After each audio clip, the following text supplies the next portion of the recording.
किसी ने कहा बिना कलश के प्राण प्रतिष्ठा कैसे होगी? किसी ने कहा बिना कलश के प्राण प्रतिष्ठा कैसे होगी? किसी ने कहा जब चुनाव ही प्राण हो तो सोचो कौन सी प्रतिष्ठा दांव पे लगी होगी। लोग तो कुछ कहेंगे, लोगों का काम है कहना। आप जन की बात मत सुनना, सिर्फ मन की बात करना। फिर भी खुश थे हम 500 साल का सपना जो पूरा हो रहा था, हमारे अंदर का हिंदू भी पूरी तरह से जाग गया था। तो चल पड़े अयोध्या की ओर, राम लल्ला की दर्शन की आस लगाए। चल पड़े अयोध्या की ओर, राम लल्ला के दर्शन की आस लगाए। जो सामने नजारा देखा वो देखकर दंग रह गए। वो 3 मंजिले, 400 खंबे, 32 सीढ़ियां, जय श्री राम का नारा लगाते हुए हम सीढ़ियां चढ़ने लगे। राम लल्ला से क्या गुहार लगाए ये सोचने लगे।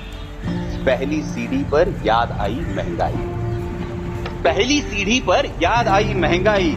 दूसरी पर देश में बढ़ती बेरोजगारी, तीसरी पर पत्रकारिता की चरण चुंबकता, चौथी पर सेंट्रल एजेंसीज की संदिग्ध भूमिका। हर सीढ़ी पर कुछ न कुछ याद आ रहा था, हर सीढ़ी पर कुछ न कुछ याद आ रहा था। कहीं 15 लाख का जुमला, कहीं किसानों का आक्रोश था, कहीं महिला कुश्तीगिरों की वेदना थी, कहीं सालाना 2 करोड़ रोजगारों का वादा था, कहीं बढ़ती सांप्रदायिकता थी, तो कहीं चुनिंदा पूंजीपतियों पर मेहरबान हमारी सरकार का चेहरा था। इस वास्तविकता ने झंझोड़ने के बाद भी हम अंधभक्तों की तरह चलते गए। होश तो तब संभाला जब राम लल्ला के दर्शन हुए। हमें नतमस्तक देख राम लल्ला मुस्कुराते हुए बोले, हमें नतमस्तक देख राम लल्ला मुस्कुराते हुए बोले, मैं कल भी था, आज भी हूं, कल भी रहूंगा। जितना इस मंदिर में हूं उतना ही तुम्हारे मन में रहूंगा। लेकिन याद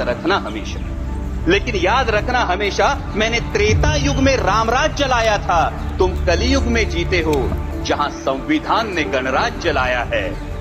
धर्म समाज का किनारा जरूर है, धर्म समाज का किनारा जरूर है, लेकिन देश एक बहती धारा है।